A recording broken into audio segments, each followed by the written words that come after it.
প্রত্যেকটা গৃহিণীর কিন্তু রান্না করতে গেলে কিন্তু রোজই সবজি কাটা লাগে। তো তোমাদের সঙ্গে আমি সবজি কাটার নতুন একটি পদ্ধতি দেখাবো, আর তার সঙ্গে থাকছে কিচেন টিপস। আশা করবো টিপসগুলো তোমাদের ভালো লাগবে।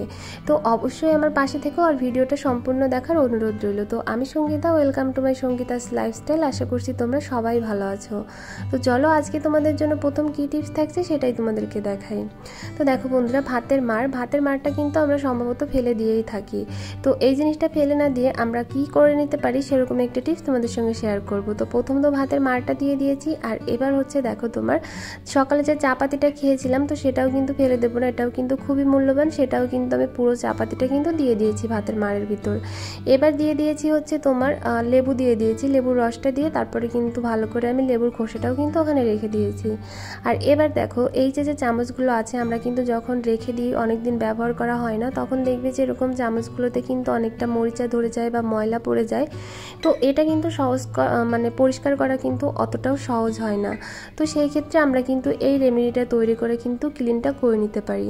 হয়তো বা এখানে অনেকেই আছো যারা হচ্ছে ভাতের ফ্যানটাও বলো, তো ফ্যান আর মার কিন্তু একই কথা। তো তোমরা হয়তো অনেকে অনেক রকম বলতে পারো, তো যার কাছে যেটা আর কি, যাদের যেখানে আর কি যেটা বলে। তো এই যে আমি মারটা রেখে দিয়েছি, তো এটার ভিতরে দেখো আমি কিন্তু 10 থেকে 15 মিনিটের মতো ভিজিয়ে রেখে দিয়েছিলাম। আর এবার হচ্ছে আমি যেটা করব, এটা কিন্তু আমি এখন একটা মাজনি নিয়ে নেব, মাজনিটা দিয়ে কিন্তু এটাকে ভালো করে আমি মেজে নেব। তো আমার এই তিনটে জিনিস মেশানোর কারণে কিন্তু এই ময়লাটা কিন্তু অনেকটা নরম হয়ে গিয়েছে, বা তোমার যে মরিচা আছে সেটা কিন্তু অনেকটাই নরম হয়ে গিয়েছে। এখন কিন্তু আমি এই যে স্টিলের মাজনিটা দিয়ে যখনই ডলা দিচ্ছি তখনই কিন্তু একেবারে উঠে যাচ্ছে। তো দেখো কতটা সুন্দর পরিষ্কার হবে, তোমাদেরকে তো অবশ্যই আমি দেখাবো। এক এক করে কিন্তু আমি সম্পূর্ণগুলো কিন্তু পরিষ্কার করে নেব।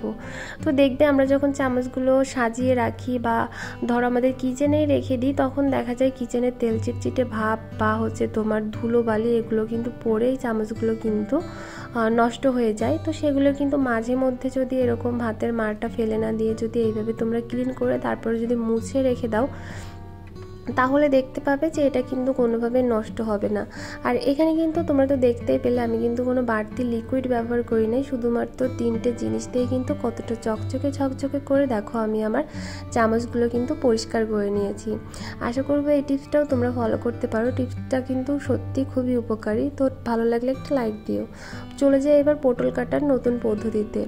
বন্ধুরা, সবজি কাটার এই নতুন পদ্ধতিটা কিন্তু এখন তোমাদের জন্য কিন্তু খুবই মূল্যবান, কারণ এখন কিন্তু পটলের সময়, পটলের সিজন কিন্তু এখন প্রত্যেকটা বাড়িতে কিন্তু এখন পটলের যে সবজিটা সেটা কিন্তু থাকে। তো বন্ধুরা, আজকে আমি তোমাদেরকে 3টি পদ্ধতিতে তোমাদের এই পটলটা কাটা দেখাবো। তো সেটা হচ্ছে দেখো, প্রথম এই যে আমাদের পিলারটা আছে, পিলারটা দিয়ে যখন আমরা পটলটাকে ছালি, দেখো অর্ধেকটা কিন্তু তোমার খোসার সঙ্গে কিন্তু রয়ে যায়।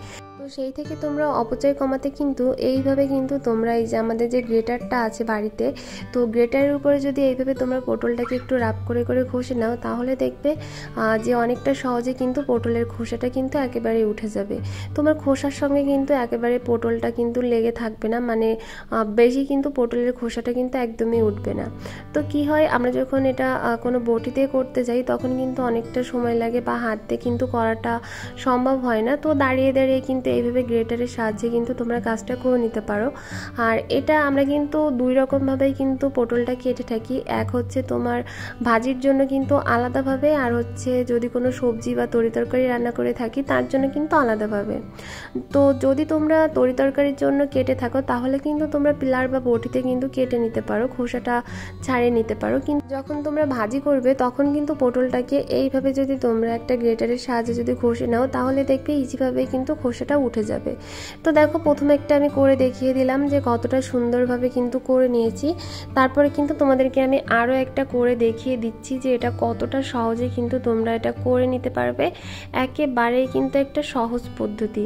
তো তোমরা কিন্তু এই পদ্ধতিটা কিন্তু অবশ্যই করে দেখতে পারো।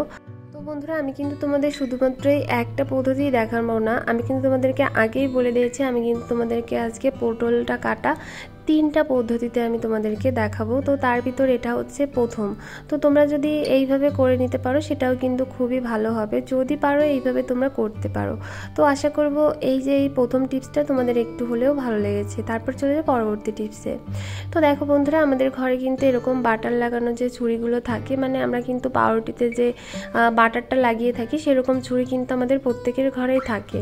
তো যাদের ঘরে নেই তারা গ্রেটার দিয়ে করে নিতে পারো, আর যাদের ঘরে এই ছুরিটা আছে দেখবে যে এই ছুরির মাথার দিকটাতে কিন্তু একটু কাটা কাটা থাকে, মানে হচ্ছে কাটা, মানে ছোট ছোট করে কাটা কাটা থাকে বাটারটা লাগানোর জন্য। তো তার মানে সেই ছুরি দিয়ে কিন্তু তোমরা এইভাবে করে নিতে পারো। পটলটাকে এইভাবে আমার মতো করে ধরে কিন্তু এইভাবে তোমরা করে নেবে, দেখবে এতটা সহজে হয়ে যায়, মানে কল্পনারও বাইরে, যে কতটা তাড়াতাড়ি কতটা দ্রুত তোমরা এই কাজটা করে নিতে পারো। এইভাবে কিন্তু তোমরা কেজি কেজি পটলও কিন্তু তোমরা মানে খোসাটা কিন্তু ছাড়িয়ে নিতে পারো একেবারে। দেখো কতটা সুন্দর হয়েছে। তো আমি কিন্তু এইভাবে তোমাদেরকে আরও একটা ছাড়িয়ে দেখাচ্ছি যে কতটা সহজে এটা করানো সম্ভব। যেহেতু এই ছুরিটাতে না একটু তোমার ধার ধার ভাব আছে, মানে কাটা কাটা আছে যেহেতু, তার জন্য কিন্তু এটা খুব ভালোভাবেই কিন্তু উঠে যাবে। তো এটা গেল তোমাদের 2 নম্বর পদ্ধতি। তো আরও একটা পদ্ধতি আছে তোমাদেরকে কিন্তু সেটাও দেখাবো, সেটাও কিন্তু তোমাদের জন্য কিন্তু খুবই মূল্যবান। তো দেখো আমার দুটো পটলই কতটা সুন্দর করে কিন্তু ছাড়ানো হয়ে গিয়েছে। তারপরে কিন্তু তোমরা এইভাবে ভাজির জন্য কিন্তু পটলটাকে কেটে নিতে পারো। আর বন্ধুরা, যদি তোমরা ভাজির জন্য পটল করো তাহলে কিন্তু তোমরা পিলার দিয়ে কিন্তু পটলটাকে কিন্তু ছিলে নিতে পারো। তো এখানে দেখো পটলটা কিন্তু আমার কাটা হয়ে গিয়েছে। আর এবার হচ্ছে তোমাদেরকে আমার 3 নম্বর পদ্ধতিটা দেখাবো, এটা কিভাবে করবে।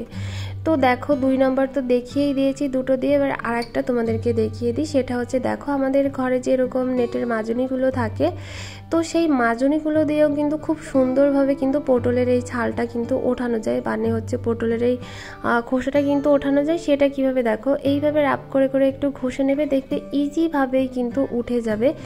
এটা কিন্তু আরও সহজ, জাস্ট এইভাবে ধরবে, আমি যেভাবে করছি ঠিক সেইভাবে করে নেবে হাতের উপর রেখে, দেখবে যে কতটা সহজে তোমার পটলটা কিন্তু একেবারে খোসাটা কিন্তু ছাড়ানো হয়ে যাবে। তো এই সময় তো প্রত্যেকের বাড়িতেই পটল থাকে, অবশ্যই প্রত্যেকে এই সময় পটল সবজিটা কিন্তু প্রত্যেকে কিনে থাকো। বন্ধুরা, সেই ক্ষেত্রে কিন্তু তোমরা আমার এই 3টা পদ্ধতিতে কিন্তু তোমরা পটলটাকে কিন্তু ছিলে নিতে পারো, তাহলে দেখবে যে কতটা সহজ হয়ে যাচ্ছে তোমাদের জন্য পটলটা ছালা। আর ইজিভাবে কিন্তু তোমরা এই কাজটা করে, মানে অনেক দ্রুত এই পটলের সবজিটা কাটার কাজটা থেকে কিন্তু তোমরা কিছুটা হলেও সময় বাঁচিয়ে নিতে পারবে। তো অবশ্যই বন্ধুরা, এই 3টি পদ্ধতির যে কোনো একটি পদ্ধতি, মানে যেটা তোমাদের ভালো লাগে তোমরা কিন্তু সেইভাবেই কিন্তু কাজটা করে নিতে পারো। তো বন্ধুরা, এই নতুন পদ্ধতিতে পটল ছালার এই টিপসটা তোমাদের কেমন লেগেছে, কোন টিপসটা 3টির ভিতরে কোন টিপসটা ভালো লেগেছে সেটা কিন্তু অবশ্যই কমেন্টে জানাতে একদমই ভুলবে না। আর আমার চ্যানেলে যদি নতুন হয়ে থাকো, বরাবরের মতো বলে থাকবো চ্যানেলটিকে সাবস্ক্রাইব করে দিও, আর ভিডিওটা বেশি ভালো লেগে থাকলে বন্ধুদের মাঝে কিন্তু শেয়ার করে দিও।